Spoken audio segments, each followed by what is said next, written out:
India में basically एक second. So in this video we are going to know the British rule in India. जैसे कि as you know Britishers जो है rule nearly 200 years in India. लगभग 200 सालों तक जो है लोग रूल करके गए हैं, नियरली बोल रहा हूँ मैं। सो यहाँ पे ब्रिटिशर्स जो है रूल करने का जो है यहाँ पे हम लोग इसको डिवाइड करेंगे 2 पीरियड में। First is advent of the east India company, जब EIC आई थी इंडिया में, ईस्ट इंडिया कंपनी जब भारत में एंटर की थी तब रूल किया गया था। एंड इसके बाद डायरेक्टली जो है आफ्टर द रिवॉल्ट ऑफ 1857 क्या हुआ था, power was transfer to the British parliament, यानी अब जो है ब्रिटिश क्राउन जो है इंडिया पे डायरेक्टली रूल करेगा। तो यहाँ पे देर आर 2 पीरियड, समझ रहे हो। सो क्या करना है देखो, अभी ना समझ में आ रहा होगा, रुको बताता। तो सबसे पहला जो हुआ था आपका वो जब 1600, एग्जैक्ट टाइमलाइन अगर आप लोग को नहीं पता तो बता देता हूँ। 31 दिसंबर 1600 को क्या हुआ था, 31 दिसंबर 1600 को East India company came to in India. कौन भेजा था तो याद रखना, रानी क्वीन एलिजाबेथ जो थी तब के टाइम में, तो वो भेजी हुई थी ईस्ट इंडिया कंपनी को, है ना, for trading purpose in India.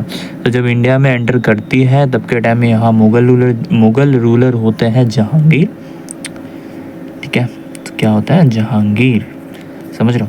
तो इनसे परमिशन लेने के बाद बहुत ज़्यादा चक्कर काटने का, उसके आगे पीछे घूमने के बाद, है ना, पैर वगैरह दबाए, से पैर वगैरह नहीं दबाया था लेकिन मान लो बहुत ज़्यादा जो है ना, रिक्वेस्ट करने के बाद जहांगीर ने परमिशन दिया। Then he establish their trading centre at the port of Surat. सबसे पहला, समझ रहे हो, सबसे पहला जो है सूरत में ट्रेडिंग सेंटर एस्टेब्लाइज किया गया था by the east India company.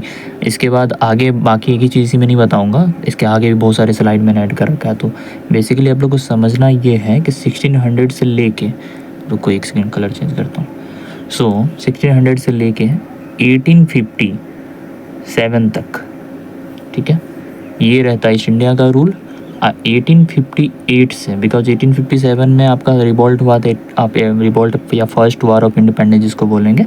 And after 1858 से टिल द इंडिपेंडेंस यानी 1947 तक हमारे जो ब्रिटिश पार्लियामेंट है, यानी जो ब्रिटिश क्राउन है, डेट इज़ रानी विक्टोरिया, तो वो रूल की हुई थी। तो आगे चलते हैं, कैसे हुआ था, क्या हुआ था, उसे सारे जानते हैं, ठीक है। सुनाओ। देयर वाज अ टाइमलाइन जिसके बारे में थोड़ा जानते हैं। तो इन 31 दिसंबर 1600 को East India company acquired charter from queen Elizabeth, जो मैंने बता रखा था आप लोग को कि जो वहाँ की क्वीन थी उनका नाम था क्वीन एलिजाबेथ, जिन्होंने ही परमिशन दिया था ईस्ट इंडिया कंपनी को। यहाँ पे चार्टर क्या है, चार्टर का मतलब क्या है बताओ, क्या चार्टर का मतलब होता है चाटा? नहीं, चार्टर मतलब चाटा नहीं, चार्टर मतलब permission, a type of permission जो कि क्वीन एलिजाबेथ दी हुई थी ईस्ट इंडिया कंपनी को। तो ये चीज़ क्लियर है। सो इसके बाद 1608 में क्या हुआ था, ईस्ट इंडिया की जो शिप है ईस्ट इंडिया कंपनी की, वो पहुंचती है India at the port of Surat. इसके बाद फर्स्ट इंग्लिश फैक्ट्री यहाँ पे एस्टेब्लाइज होता है नियर हुगली। तो हुगली क्या है, तो basically Hooghly is a river, क्या है, नदी है, क्या है, नदी है, जो कि कहाँ पे है बताओ, आप लोगों को पता है ये चीज़। सो हुगली जो है लोकेटेड है बंगाल में, बंगाल जो बोलना है बोलो, सो बंगाल में है, ठीक है। तो इसके आगे क्या लिखा हुआ है थोड़ा इसको समझते हैं। तो इसका फरमान लिया गया था 1667 में, फरमान फ्रॉम द मुगल एम्परर। यहाँ पे जहांगीर आप लोग मत ले आना, यहाँ औरंगजेब थे तब के टाइम में जब फरमान जारी किया गया था, है ना। तो औरंगजेब, अच्छा आप लोग बोलोगे कि किस से रिलेटेड था ये फरमान, तो देखो ये फरमान रिलेटेड था कि मतलब ईस्ट इंडिया कंपनी चाहती थी कि हम जहाँ पे मतलब हम लोग ट्रेड कर रहे हैं उस एरिया में हमें बिना कोई टैक्स दिए, है ना, मतलब वो चाहते नहीं थे कोई टैक्स देना और रूल करना चाहते थे। तो बेसिकली फरमान जो था उसमें वही चीज़ मेंशन था, है ना, जो कि मुगल एम्परर औरंगजेब दिए थे, समझ रहे हो। इसका कंपनी जो है बिल्ट फोर्ट अराउंड सेटलमेंट 1696 की बात है। अब देखो इतना दूर मान लेते हैं एरिया है ब्रिटिशर्स का, तो वो लोग क्या करते थे, इतना किला बनाते थे साइड में, है ना। बेसिकली मतलब क्या करते थे आप बताओ, आप अरे मान लेते हैं यहाँ से यहाँ एरिया है, ठीक है, तो अपने एरिया को डिफाइन करने के लिए, है ना, they started to make fort around it, समझ रहे हो। उसके बाद वो अपने एरिया को बताने के लिए, हाँ यहाँ से यहाँ तक हम लोग का एरिया है, तो अपने जहाँ पर लोग सेटल हुए थे उसी के बगल में किला वगैरह बनवाना शुरू कर दिए थे, ना, उस पे बहुत सारे राइफल्स वगैरह भी थे। तो अब ऐसे ही आगे चल के आप देखोगे जैसे टाइम बीतता चला जाता है, एक इनफील्ड राइफल आता है, आज इसी की वजह से क्या होता है 1857 का रिवोल्ट होता है। तो ऐसे फ़िलहाल इस यहाँ से हम लोग ज़्यादा नहीं समझ पाएंगे, चलते नेक्स्ट स्लाइड। तो यहाँ पे हम लोग जानते हैं अपने भारत की क्या बोलते हैं इम्पोर्टेंस, इंडिया के इम्पोर्टेंस के बारे में। देखो तब के टाइम में क्या था कि तब के टाइम में क्या, अभी भी इंडिया जो था बहुत ज़्यादा फेमस था फॉर देयर रिसोर्सेज, है ना। तो रिसोर्सेज बहुत ज़्यादा था इंडिया में जो था रिसोर्सेज की कोई कमी नहीं थी, बहुत सारा वेल्थ, यहाँ पे पैसा नहीं रिसोर्सेज। और बोला भी जाता है जब ब्रिटिशर्स भारत में आए तो पूरा भारत को लूट के चले गए अच्छे से, और वो आगे देखेंगे कैसे। तो इसके बाद बहुत सारे रिसोर्सेज थे, तो ये जो रिसोर्सेज होने के बाद बहुत सारे स्पाइसेस भी थी, मसाले भी बहुत सारे थे। मतलब भारत को भी क्या बोलते थे हम लोग बताओ, भारत को हम लोग बोलते थे मसालों का द्वीप, या तो अंग्रेज तो इंडिया को सोने की चिड़िया भी बोला करते थे, समझ रहे हो। इस रिसोर्सेज के कारण बहुत सारे इन्वेडर्स जो है वो अट्रैक्ट हुए। तो सबसे फर्स्ट हमारे अरब आए थे, फिर ग्रीक आए, रोमन्स आए, एंड जो है सबसे लास्ट में हमारे ब्रिटिशर्स आए, and they becomes more powerful than, है ना, अदर इन्वेडर्स, यानी ज़्यादातर सबसे ज़्यादा पावरफुल वही बन गया था। एंड कब हम लोग गुलाम बन गए उनके, हमको पता भी नहीं चला। तो ये चीज़ें हुई थी। इसको वेस्टर्न कंट्री भी ज़्यादा इंटरेस्टेड हुई आगे चल के मतलब ट्रेड करने के लिए इंडिया के साथ। हुआ ये था कि जब वो अरब आए थे, ग्रीक आए थे, पुर्तगीज़ आए थे, इसमें हम आगे देखेंगे 1498 में जब वास्को डी गामा जो है जिन्होंने खोज कर रखा था सी पोर्ट इंडिया का, समझ रहे हो, जिन्होंने समुद्री मार्ग की खोज की थी भारत से। किसी ने मतलब कोई बोलते हैं कि इंडिया की खोज की थी, नहीं, उन्होंने सिर्फ सी पोर्ट की खोज कर रखी थी इन 1498 में। तो वो पुर्तगाली थे। तो उनके बाद वो मतलब पहले से भारत में बहुत सारे कंपनी ट्रेड कर रही थी, बहुत सारे जो है दूसरे अलग से दूसरे कंट्री आते थे ट्रेड करने के लिए, यूरोपियंस भी आए थे। तो इसका ब्रिटिशर्स ने देखा कि सभी के सभी तो जो है ना प्रॉफिट कमा रहे हैं, तो हमको भी क्या करना चाहिए, बहती गंगा में डुबकी लगा ही लेना चाहिए। तो वो लोग भी क्या करते हैं भारत में इसी पर्पज़ से एंटर करते हैं। चलो इसके बाद थोड़ा आगे चलते हैं। तो ये है हमारे वास्को डी गामा। यहाँ पे थोड़ा सा जो है फॉन्ट मिस्टेक हो रखा है, तो इसको आप लोग क्या करोगे, इग्नोर करोगे, इसको छोड़ो।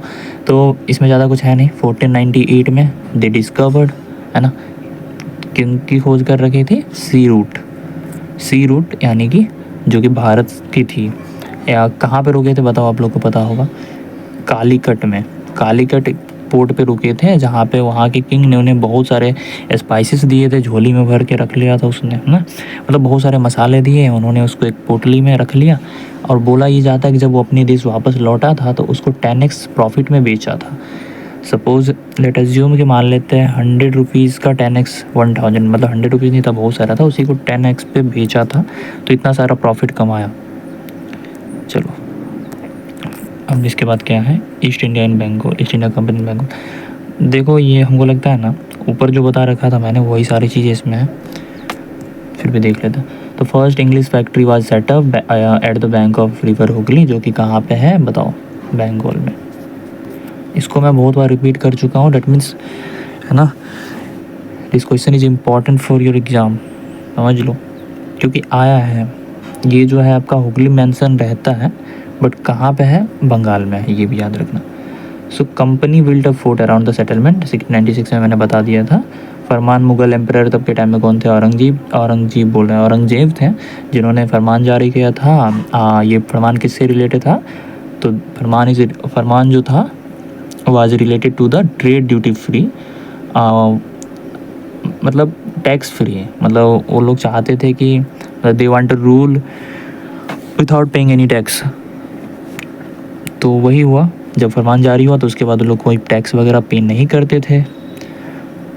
तो इसके बाद आपको पता होगा शायद से कि लास्ट रूलर जो थे मुग़ल के, बहादुर शाह जफ़र थे ना, तो उनको तो वो लोग क्या करते हैं, पहले तो रूलर बना देते हैं, फिर उसके बाद उसको भेज देते हैं कहीं और।